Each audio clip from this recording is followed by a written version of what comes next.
Be'ez Hashem Yisboch, we begin Perek Shish in the 6th chapter in the Rambam's Hilchos, the laws of character development, the Sefer Mad, the book of knowledge, which now we begin a new related topic, that of proper conduct, but as that which applies interpersonally between a person and another person. As Rabbi begins the Lacha regarding first the concept of the spheres of influence of social learning theory.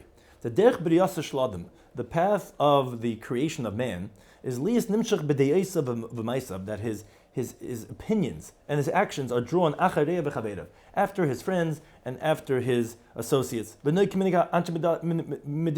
person conducts himself the way normative practice is in that state where he lives.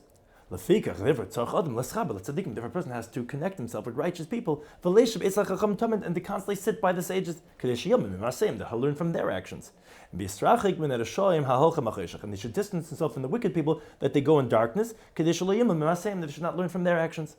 This is what Shlomo says, like it says in Mishneh, the one who goes with the sages becomes smart, and the one who grazes with the fools becomes bad.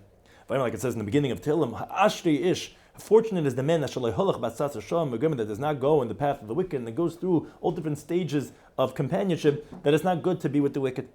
Let's say he was in a state that the customs of that place is bad, and the people over there don't go in the upright way.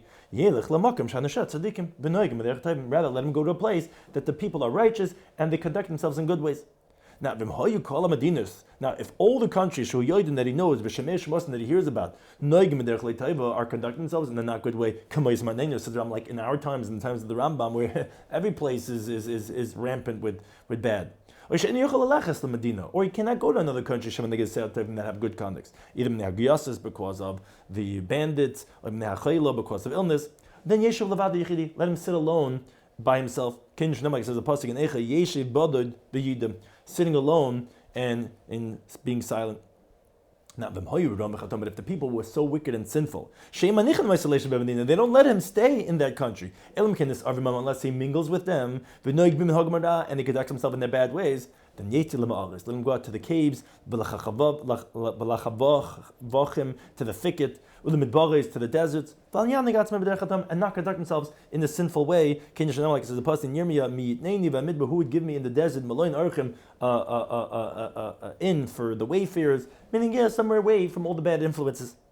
Halacha Beis is regarding the mitzvah to connect oneself with Talmidei Chachamim.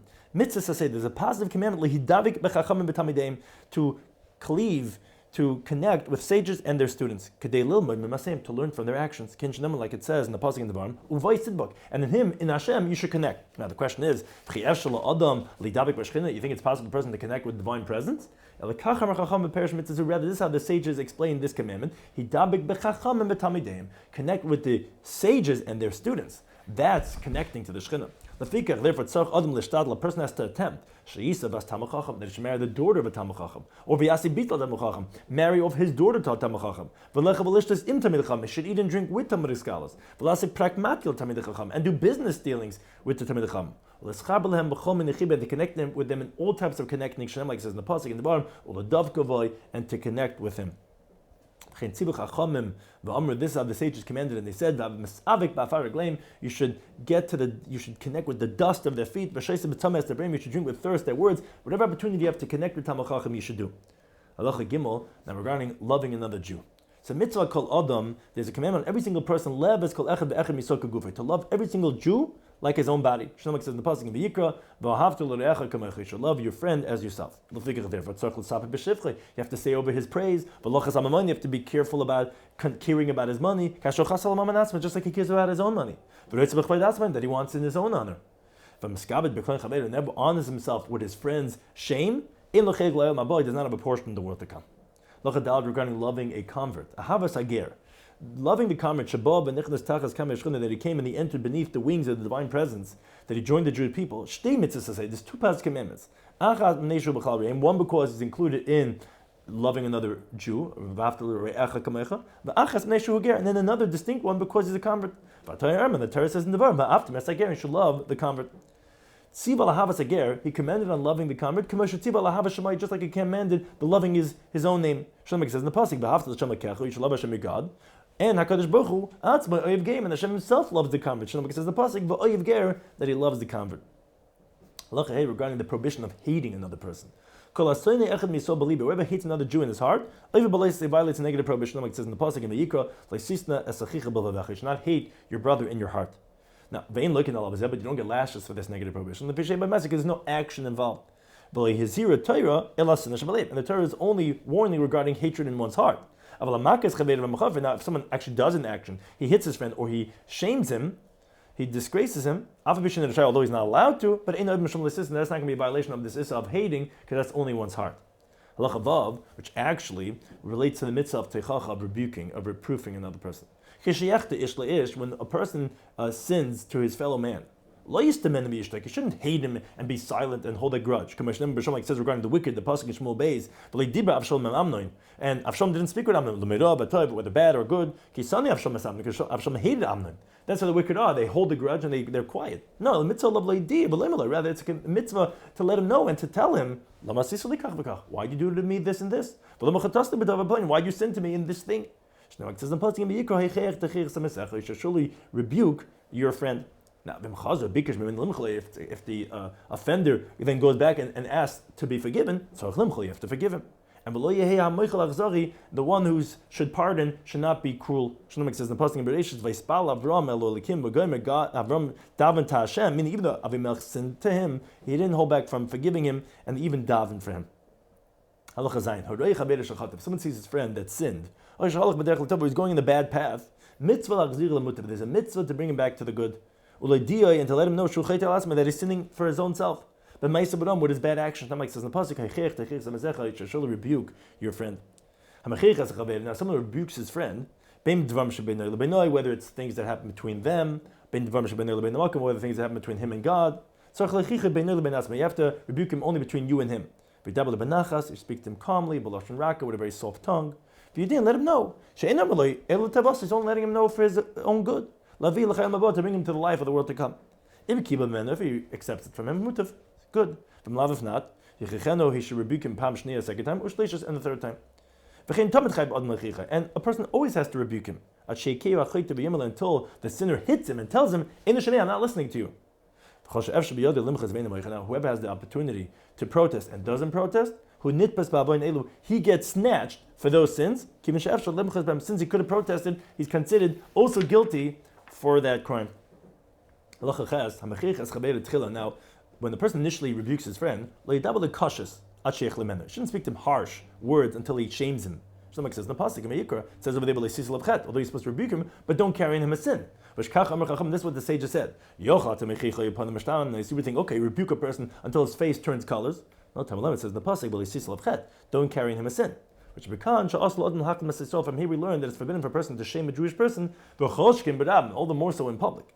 Now, although someone who shames his friend doesn't get lashes for doing it, but it's a great sin. And this is what the sages said. Whoever whitens the face of his friend in public where all the blood drains from his face, he's so embarrassed, does not get a portion of the world to come. A person has to be careful not to shame his friend in public, whether a small person, whether a big person.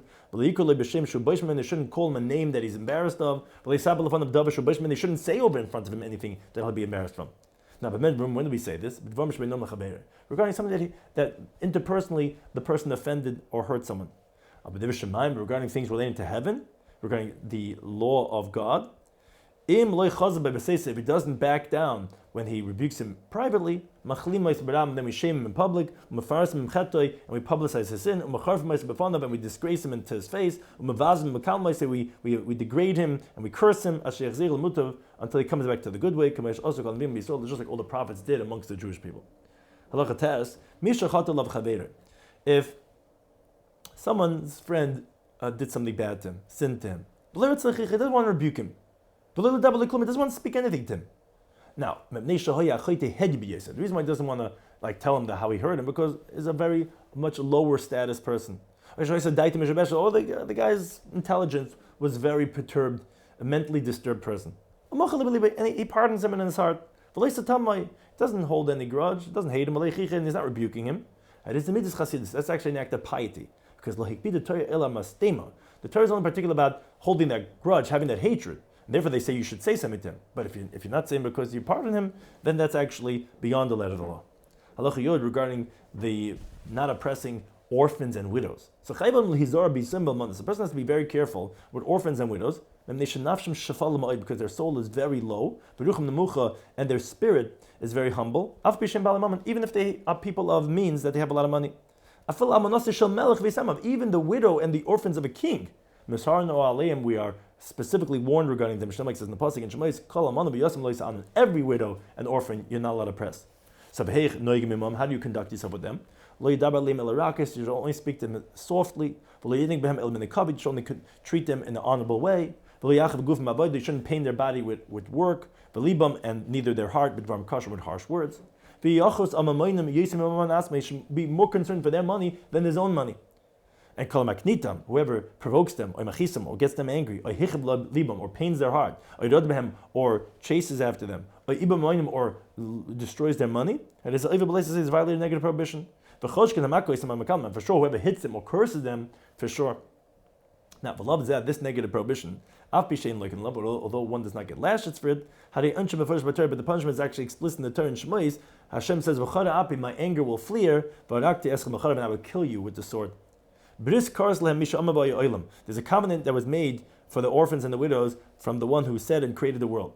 Anytime they scream because they're being oppressed, they are answered. Shlomo says over in the pasuk, because you're going to surely scream to me, I will definitely hear his scream. Now, remember, when we say this, is if the one is oppressing them for his own personal needs, that's where you're going to get punished. But if, let's say, the Rabbi, the leader, is oppressing him to teach him Torah, or a profession, or to bring him to the straight path, then it's permitted. Even so, you shouldn't treat them just like every other person. You should make a difference. You should still conduct them with calm, with great mercy, and with honor. Shlomo says in the pasuk initially, because their Redeemer is strong, he's going to fight their fight. And this is Echad Yasem Av, whether he's an orphan because he lost his father, Echad Yasem Aim, whether he's an orphan because he lost his mother. Now, until when there's a person called an orphan regarding this halacha, which everyone at some point loses their father or the mother, it's actually tzrichim la'adam gadol. It's on until the point when they don't need an adult le'samach to rely on, ula'amnam, and for a nurturer, ula'itapabem, and for someone to take care of them. Eliyah Isa, rather, when he can do kol tzarke atzmai, all the needs of himself, la'atzma, by himself, kashar kolim, like all other adults, that's when he's not going to be any more an orphan. But up until that point, he has the halachic status of an orphan, and we have to treat him in this special way.